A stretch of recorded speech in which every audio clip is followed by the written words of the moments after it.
Domitila, a Cinderella tale from the Mexican tradition, adapted by Jewel Reinhardt Coburn, illustrated by Connie McLennan. On a rancho, sun-bleached and dry, in the Mexican state of Hidalgo, lived a poor farmer and his gentle wife. Their only child was a daughter. "She is sweeter than a cactus bloom in early spring," the townsfolk said. Her name was Domitila. The family worked hard to build their small adobe casa. Domitila learned from her parents how to make bricks by selecting soil with just the right amount of clay and sand. First, they added water from the cistern. Then, they folded in straw from the old empty sheep stall to add strength. While they laid the squares in tidy rows to bake in the sun, Mama told Domitila their family stories from long ago. Then, as Mama always did, she reminded Domitila, "Remember, my daughter, what my mother told me and her mother told her. Do every task with care and always add a generous dash of love." They stacked the bricks one row on top of another to build the casa walls.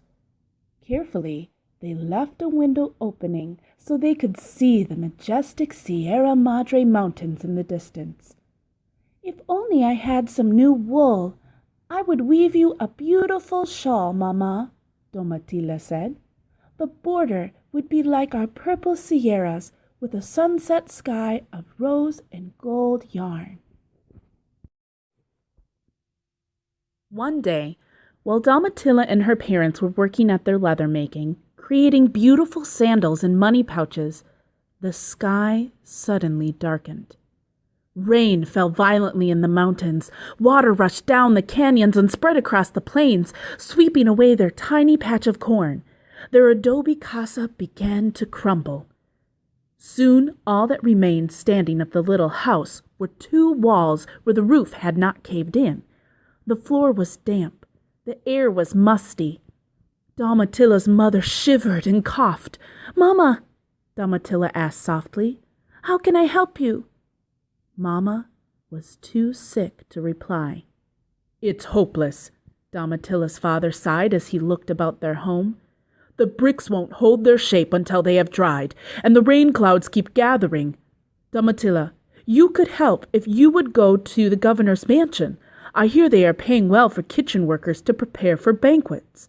With what you earn, we can buy food to last until we plant some corn again. Don't worry about Mama or the house. I will take care of them." Determined to help her poor family, Domitila wrapped her worn shawl around herself and kissed her parents goodbye. Through the blowing rain, Domitila set off for the grand mansion of the governor of Hidalgo.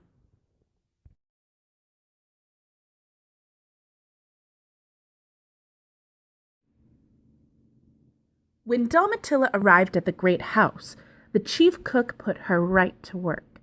Day after day, Domitila worked in the kitchen of the noble family, and day after day she dreamed of returning home to help her own poor family. The time came when the chief cook called to Domitila, "Girl, you have shown yourself to be a fine cook. Now make something to please old Abuela and her grandson. They are eating alone this evening." Domitila set right to work. She prepared one of her family's favorite dishes, and the maid carried the platter to the great dining room. "What is this?" asked Tomatillo, the handsome eldest son of the governor. "I have never seen anything like this before," he scowled. "Call in the cook." Domitila came from the kitchen. She stood in the shadow of the great dining room doors, frightened and shy. "Speak up," snapped the young man. "What is on this platter?" "They are nopals, senor," she said, her head lowered in respect. "They are a prized food of my people." "Nopals? You call nopals a prized food? They are nothing but prickly, dusty desert weeds."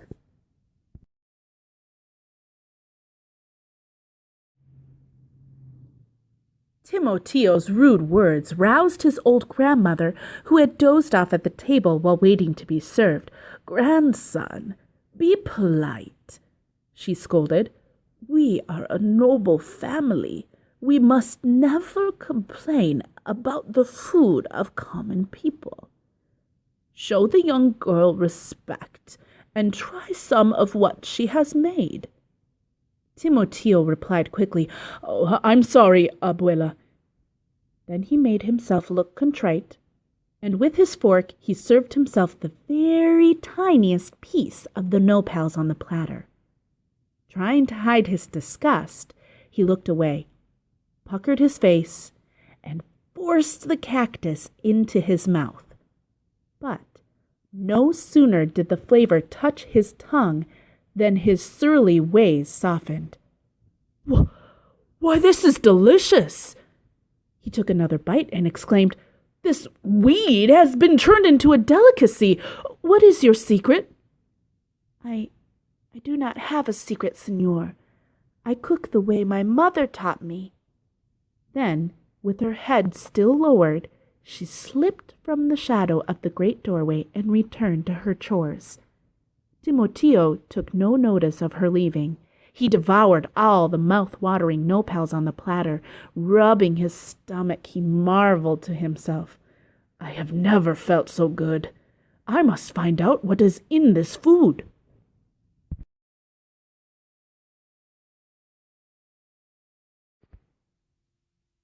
That night, as Domitila lay sleeping, a servant awakened her with a message. "Your mother is seriously ill. You must return home immediately." Domitila gathered a few things into her shawl, explained her plight to another cook, and hurriedly set out before dawn for the long journey home. Domitila's heart nearly stopped when she came to her little house and saw her father leaning sadly against the door. "Father, how is Mama?" Domitila asked fearfully. "Domitila," her father stammered sorrowfully, Mama has passed away." "Oh, Father, if only I could have come home earlier." Domitila sobbed as she ran to where she had last seen her mother. She sank down on the floor by the empty bed, her head in her hands. Through her grief, Domitila felt a warm presence. Looking up, she blinked her eyes, then blinked again. There, before her, appeared her mother's spirit. Domitila sat transfixed as the spirit spoke. "I will always be with you, my child. And remember what my mother told me and her mother told her. Do every task with care and always add a generous dash of love." For a time, the tenderness of her mother's smile lingered. Then her spirit faded away. Domitila knew she would never forget her mother's words. The next morning at the governor's mansion, Timoteo returned to the dining hall. He expected a breakfast as marvelous as his dinner of nopals the evening before. Eagerly he took a huge bite from the plate set before him. Suddenly he clutched his throat. "Is this a trick?" Timoteo gasped. He shouted at the maid, "Send in that cook." Third cook appeared in the doorway. With great gulps of tea, Timoteo soothed his mouth enough to speak. "Did I talk to you yesterday?" He scowled at her, unsure of which of his family's many cooks had stood in the shadow of the doors the evening before. "No, senor. It was second cook with whom you spoke yesterday. She was called home in the night because her mother is very sick." Then, trying to take Timoteo's mind off her own wretched cooking, third cook timidly spoke up. "A second cook left in such a hurry she did not notice that she dropped this." From her pocket, third cook took a leather strap which appeared to have fallen from Domitila's sandal. Timoteo looked closely at the leather piece. Its surface was finely carved, and the design was a chorus of flowing strokes. "Can this also be the work of that girl?" he murmured. "She said her mother and her mother's mother taught her many skills," Third Cook added hesitantly. "She talked about adding something very special to whatever she did, but I do not know what that meant, Signor." Timoteo was puzzled. His thoughts felt like clouds tumbling across the Sierra Madres. "Tell me," he asked the third cook, "where does the girl live?" Timoteo had to know.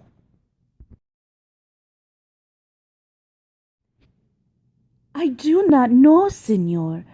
All she mentioned was a ranch someplace in Hidalgo far away from here." "Except for the mountains, nearly all of Hidalgo is ranch land," shrugged the arrogant young man. "This is all I know, Signor," said Third Cook as she backed toward the door, bowed deeply, and hurried to the kitchen. Timoteo ran his fingers over the exquisitely carved leather piece. He rubbed his empty stomach. "If I can find the girl, surely I can learn her secret," he thought. "Saddle my horse," he called to one of his stablemen. Hearing of Timoteo's rash decision, old Abuela removed a delicately embroidered silk shawl from her shoulders.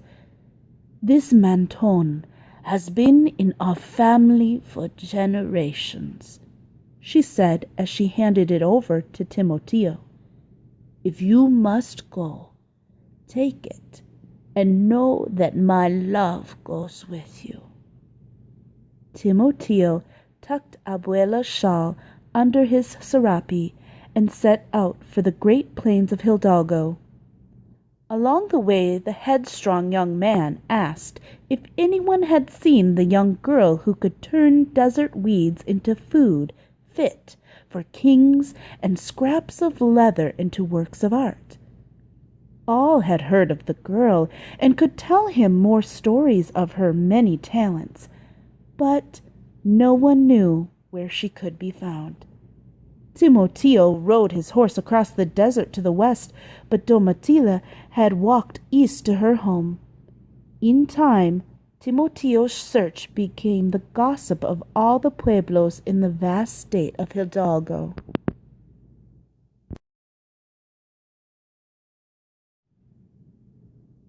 On his journey, Timoteo came upon the widow Malvina outside of her hut.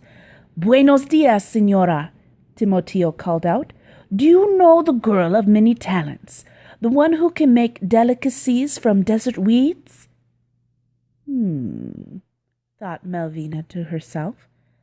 "So this is the rich young man who is looking for Domitila.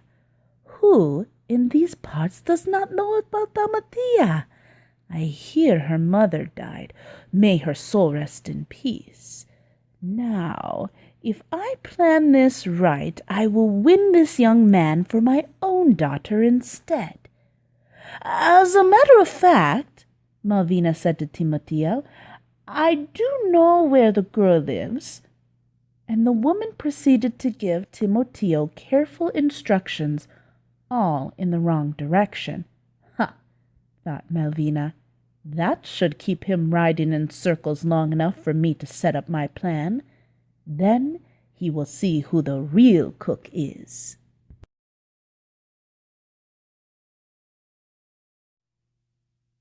"Thank you, Senora," said Timoteo. But as soon as he left following the widow's directions, Malvina ran to her daughter Pereza, who was lying in the shade of a dry arbusto bush. "Wake up, you lazy girl! We are going to be rich!" Malvina shouted. Pulling Pereza by the ear, the cunning widow set off for a nearby pueblo. "Do exactly what I tell you to do," she ordered. In no time at all, the evil Malvina had pushed the lazy Pereza from casa to casa in the little town. While Pereza begged and whined for food at the front door of each house, Malvina crept to the back and stole from the kitchens of the kindly townsfolk. Back at their hut, Malvina built a fire and ordered Pereza to cook. They cooked all through the night and into the next day. "Finally," Malvina said smugly, "we are ready." Off they went with jugs balanced on their heads and baskets on each arm. On a tattered serape, they dragged piles of tortillas, enchiladas, tamales, and chili rellenos, all made from stolen food. They walked across field after field to the rancho of Domitila's father.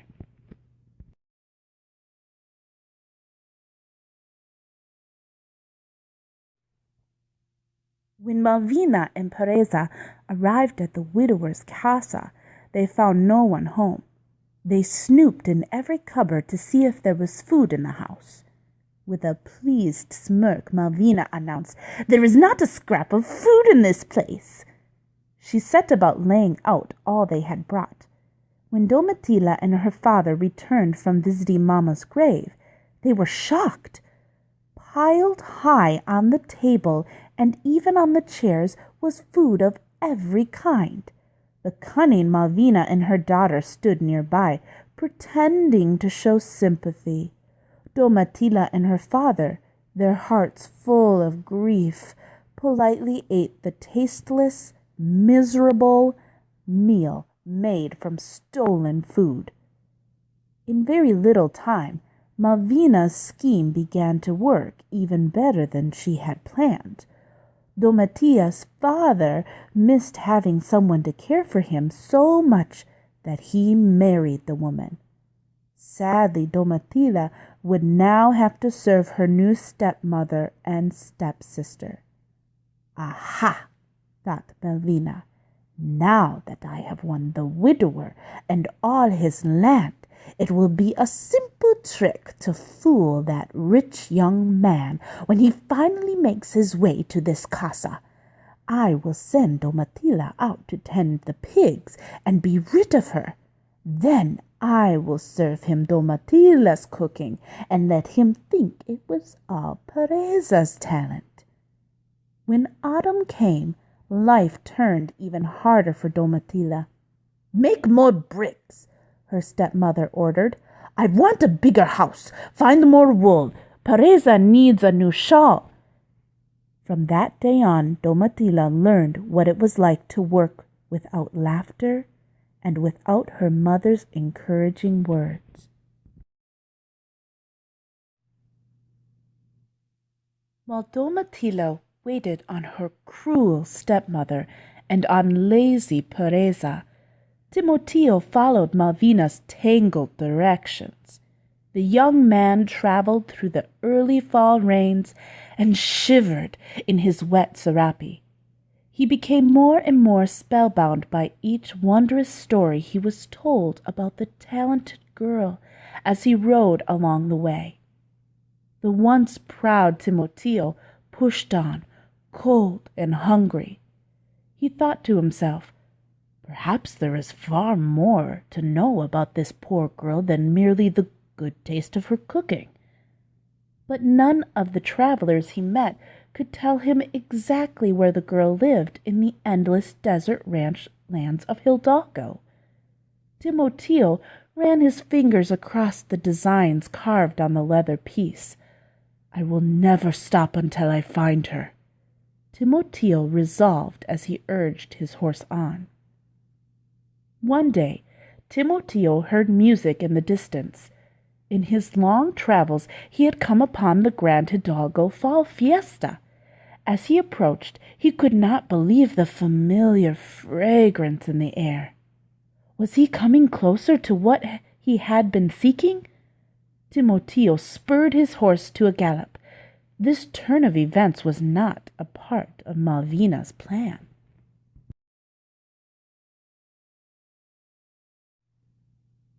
The young man called out to the women at the fiesta, "Where is the person who cooks nopals so delicious I could smell them miles away?"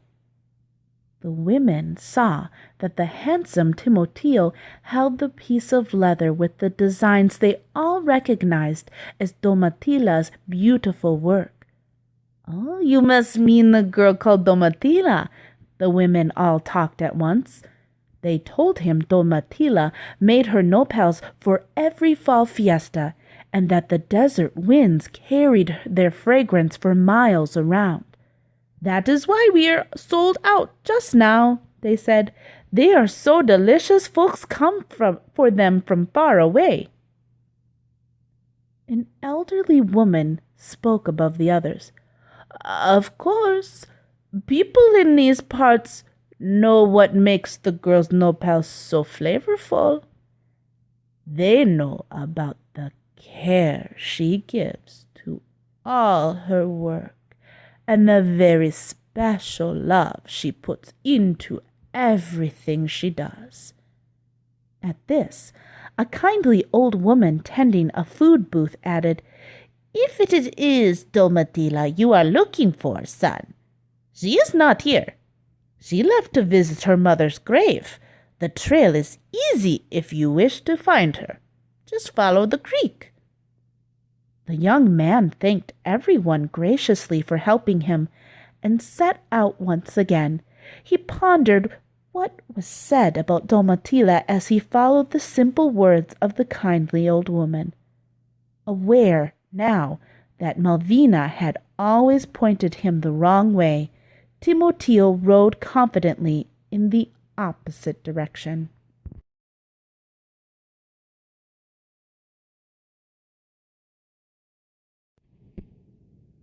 Far ahead, just as the old woman had said, Timoteo saw a young girl walking. "Buenos dias, señorita," he called out to the girl, urging his horse to go faster. When Timoteo reached her, he dismounted and asked, "I have been searching for a girl called Domitila. Do you know where I can find her?" Still holding the carved strip of leather, Timoteo looked down and saw the girl wearing sandals with a matching design. As she looked up at him, a gentle breeze lifted her hair from her beautiful face. For the first time, they looked into each other's eyes. Just as the sun bursts above the Sierra peaks to start a new day, Timoteo's search had come to an end. "You are Domitila!" he exclaimed. "Oh, Signor, you have traveled so far, you must be very hungry," said Domitila, as she saw how thin the handsome son of the governor had grown from his long ride through the harsh desert weather. Domitila and Timoteo sat down in the shade by the stream. Timoteo told her how he had searched for her throughout Hidalgo, and how he had met the widow Malvina, who led him astray. Then Domitila understood Malvina's dark plot, and how it had reached all the way to snare the son of the governor, her own father, and even herself. Together they broke open the tortilla. Its fragrance drifted up and encircled them. As he tasted her food once again, Timoteo suddenly understood the secret of the nopals. So this is what people mean by their amazing stories about Domitila, thought Timoteo, as his heart softened. Certainly this must be what the woman at the fiesta were trying to tell me, and what the cook was attempting to say back at the hacienda. Desert weeds can become a banquet when they are made by Domitila, but it is her love that makes them fill my heart. Timoteo marveled at the girl. Then he took out Abuela's exquisitely embroidered shawl. Tenderly, he placed the shimmering silk around Domitila's shoulders. Domitila and Timoteo went on to visit Mama's grave, as they would every year from that time on. And, as the welcome shadows of the Sierra Madre cooled the desert heat, they set off toward the capital of Hidalgo, and they went directly to the governor's mansion. But this time, Domitila did not return as a servant. she returned to become Timoteo's lovely bride.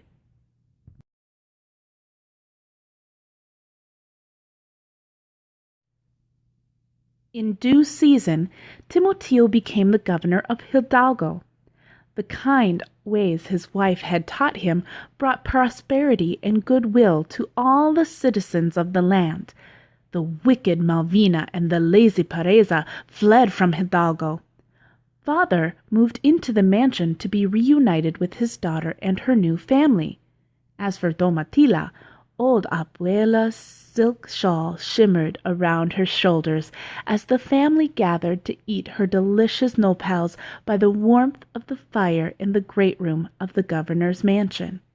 Abuela dozed contentedly nearby. While Timoteo bounced their little ones on his knees, he smiled as Domitila told them over and over what her mother used to tell her. Do every task with care, my children, and never, ever forget to add a generous dash of love.